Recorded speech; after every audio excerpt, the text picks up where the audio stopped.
Սահմանազատման արդյունքում մենք պետք է վերադարձնենք Արցվաշենը եւ Հայաստանի Հանրապետության մյուս օկուպացված ինքնիշխան տարածքները, գրառմամբ տեղեկացրել է վարչապետը։ Նիկոլ Փաշինյանը տեսանյութում խոսել է, թե ինչ էր պետք 44-օրյա պատերազմը կանխելու համար եւ որն է իր սխալը։ Ըստ վարչապետի, դրա համար հարկավոր էր Ղարաբաղի հարցի կարգավորման մեր պատկերացրած լեգիտիմությունը համապատասխանեցնել Ղարաբաղի հարցի կարգավորման միջազգային լեգիտիմությանը։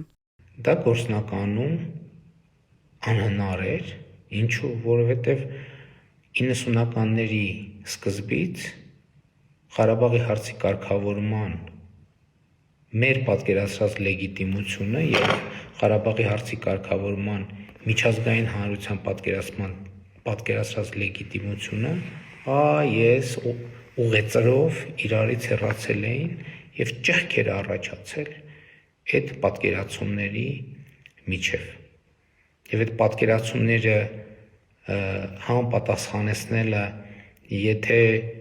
տեսականորեն հնարավոր էր, գործնականում անհնար էր, որովհետեւ մենք առաջին քայլով պետք է ընդունեինք, որ Ղարաբաղը Ադրբեջանի կազմում պետք է լինի։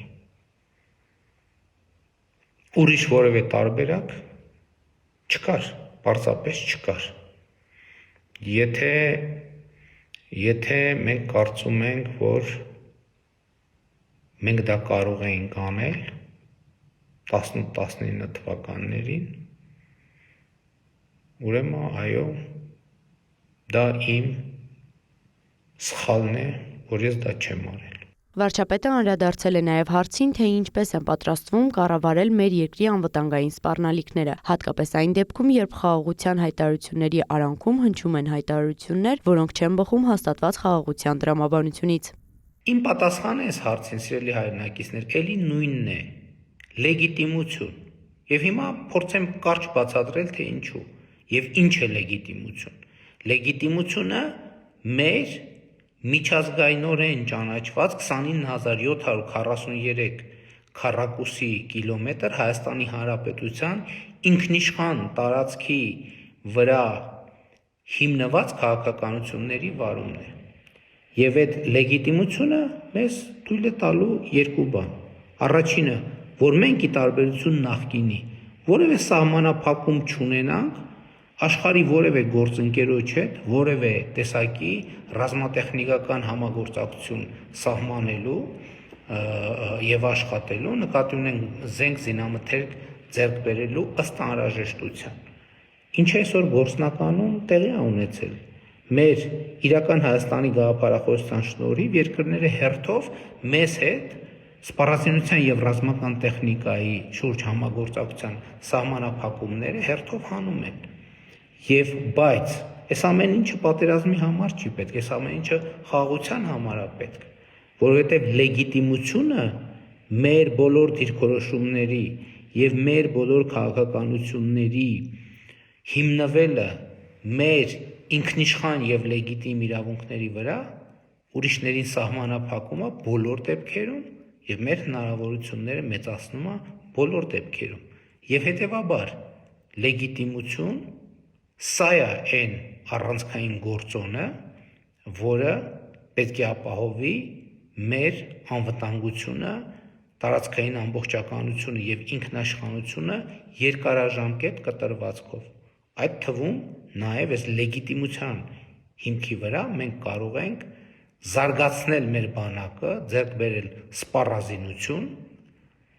ռազմական տեխնիկա, իրականացնել բարեփոխումներ միջազգային գործընկերների հետ, ինչը եւ անում ենք։ 171 միլիարդ դրամի ներդրում է արվել ռազմարդյունաբերական համալիրում, նշել է Փաշինյանը։ Վարչապետը ցույց է տվել նաև զինվորների նոր բարեկամին։ 2023-ից 2025 թվականի Հայաստանում կառավարությունը շուրջ 171 միլիարդ դրամի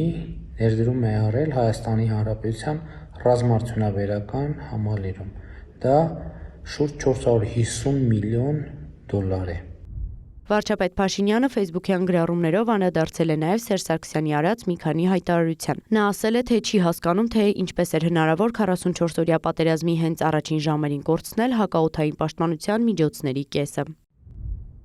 Ձեր թողած հոբ համակարգը ոչ թե առանձին վերցրած միջոցներ, այլ ընդհանուր առմամբ հոբ համակարգը մետալալոմ էր, բառից բուն իմաստով մետալալոմ։ Դաշնակիցները սիմվոլիկ 1-2 բան էին մեզ գցում անհրաժեշտի 0.1%-ը, որ հետո թեմա բացվելու դեպքում մատնացույց անելու բան ունենան։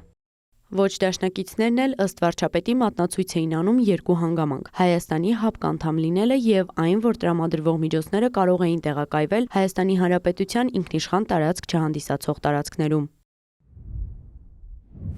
Մենք էլ որտեղից ինչ հնարավոր էր դա էինք փորձում ձեռք բերել, փորձում արդիականացնել։ Իդեպ այդ պահին Հայաստանի Հանրապետությունում գործող ամենաբարձրաստիճան ձեր նշանակած զինվորականների խորհուրդներին ի պատասխան։